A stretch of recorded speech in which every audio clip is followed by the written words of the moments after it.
Hey guys, and welcome to Drafts of the Week for the Week 4 of the NALCS. So the first game here is between Team Liquid and Team Dignitas, with Team Liquid notably banning Kindred, which I think is a very strong ban since she's been re-enabled after the bug fix, and Team Dignitas banning the Ryze. I don't think the Ryze is ban-worthy. I think you've got a better ban in the Poppy, or the Lissandra, or something else.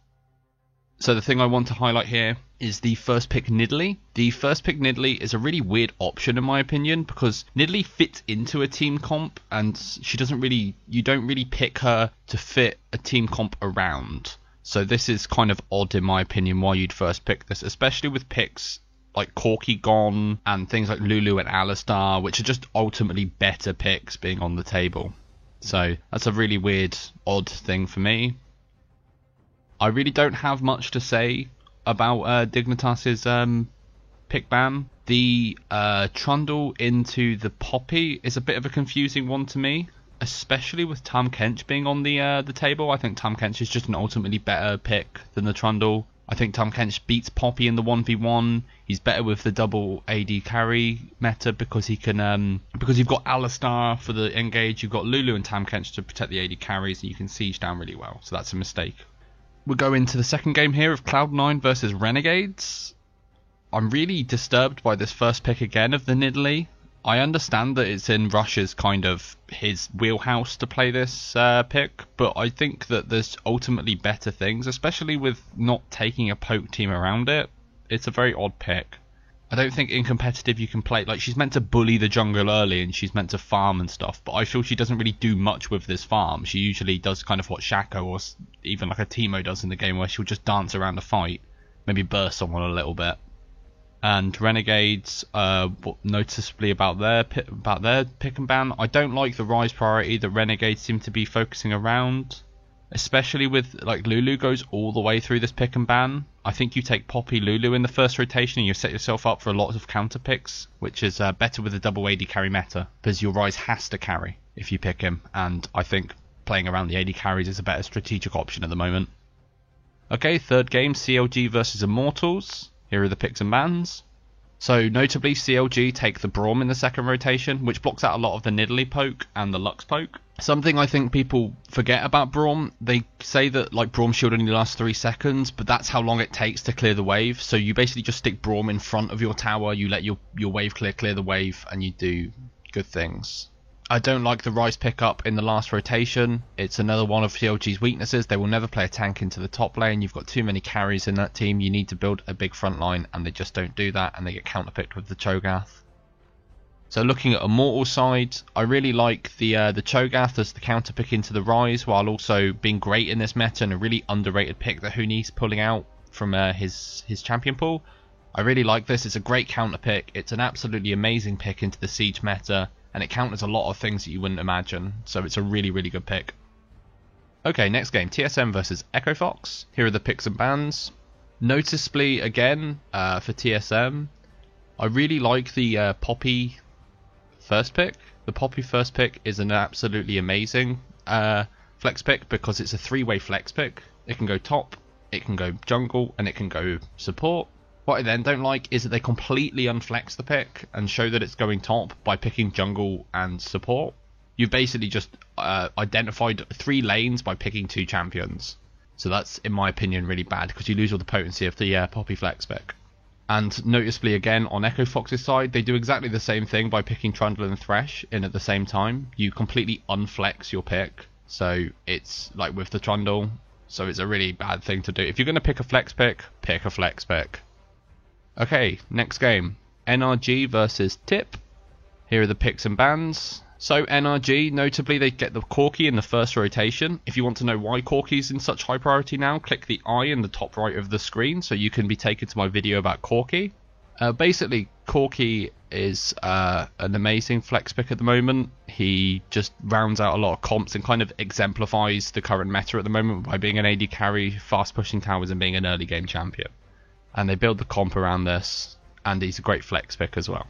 So Tip, instead of answering a poke comp with hard engage and flank and sustain and wave clear, they then try and go for a pseudo kind of poke comp with a Morgana and a Lissandra and an Ezreal and a Nidalee, And there's no real front line or peel or wave clear to kind of protect it, so it's not the best in my opinion to either counter the siege, because Corki's probably the best siege champion in the game at the moment, and it doesn't really beat their siege, so it's not a great draft.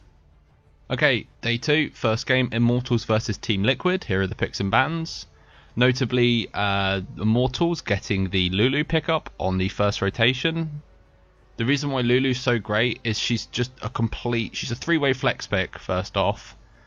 On top of that, she is also, I would argue, the best champion in the game, because she doesn't need a lot of gold for what she does, and she makes everyone better, and at this level, making someone who's already good better is just a phenomenal thing. Looking at Team Liquid's draft, they managed to get the Corki, but then they don't really pick a poke comp around the Corki. They kind of go for the Kalista and the Elise, and it doesn't really feel like it's working out much. So I don't really like the Elise in the second rotation. I think you can hold that back, get a bigger pick. I don't know how Alistar goes all the way through to the bottom here. I think Immortals in this draft need to be banning Alistar. I think Alistar could destroy them too easily. So I think they need to watch out for that if they're not willing to pick it. Okay, next up, Cloud9 versus NRG. Here are the picks and bans. Most notably, I want to highlight Cloud9's Nunu pickup. I think the Nunu is a very strong pick at the moment for what he does in the jungle and the way the jungle's kind of playing out, with being very, very kind of pressure orientated, and now, especially in 6.3 going onwards with the Dragon priority, Nunu's going to be rising up through the popularity in my opinion. He's an absolutely amazing pick to just power farm the jungle and be a complete nuisance and zone and all this good stuff.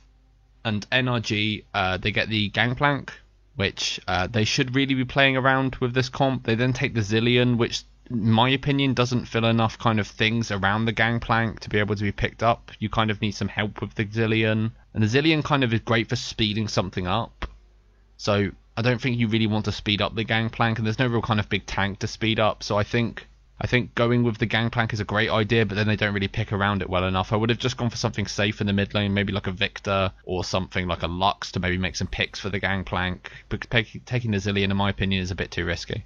Then we move on to Renegades versus TSM. Again, here are the picks and bans showing up on the screen now. So looking at Renegades, the two things I want to highlight here are the Nidalee and the Ryze priority. With champions like Lulu and Alistar being up, I think you need to look to those. You pick Nidalee, and then you don't take you pick the Nidalee with the Corki still being up. No one here takes Corki. Corki isn't taken, and then on top of that, you don't take something like Lulu in your first rotation. So it's a really, really poor draft here by Renegades. And TSM managing to just pick up these absolutely really strong champions off the back of Renegades' poor draft. They managed to get a really nice comp. I've actually done a VOD review of this game, Renegades versus TSM, so check it out. Eye in the top right, click on that.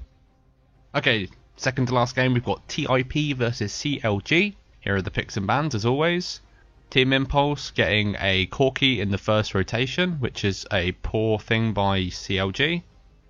I really don't understand how you let the Corki through but don't give them a Nidalee. I think you can give people Nidalee. I don't think she's as scary as people think. It must be some kind of scrim PTSD or something where Nidalee's completely crapped on them all game. But I really like the Corki pickup in the first rotation. I then don't feel that they build enough around the Corki. They kind of build like this kind of triple lady carry, no front line, sort of disengagey comp around it. Instead of just building like full, you take a Tahm Kench, you take this, you take that. Because CLG aren't going to pick those picks.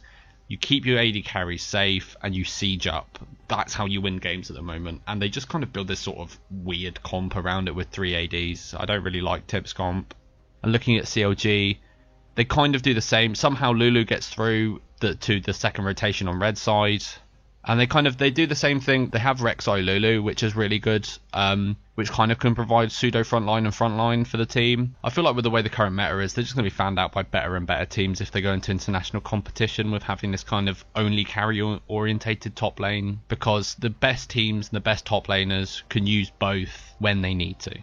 And I don't feel CLG can do that with their current draft, and it shows in their drafts at how weak it is.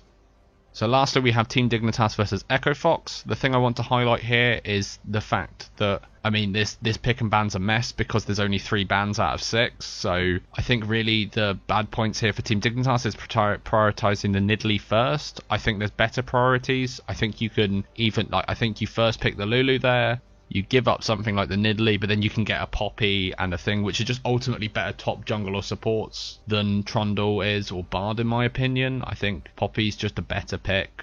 I think Bard's a great pick, but I think Poppy's a better pick for what she offers. They kind of offer slightly different things, but I think Poppy's just in a really strong position at the moment, and Trundle's great. I love Trundle. I love what he does for a team comp with his disengage, his engage, his tank shreddingness, but I don't think he belongs in the top lane at the moment as much as other champions, and I just think Poppy and Tahm Kench are better picks, and they just somehow fall all the way through.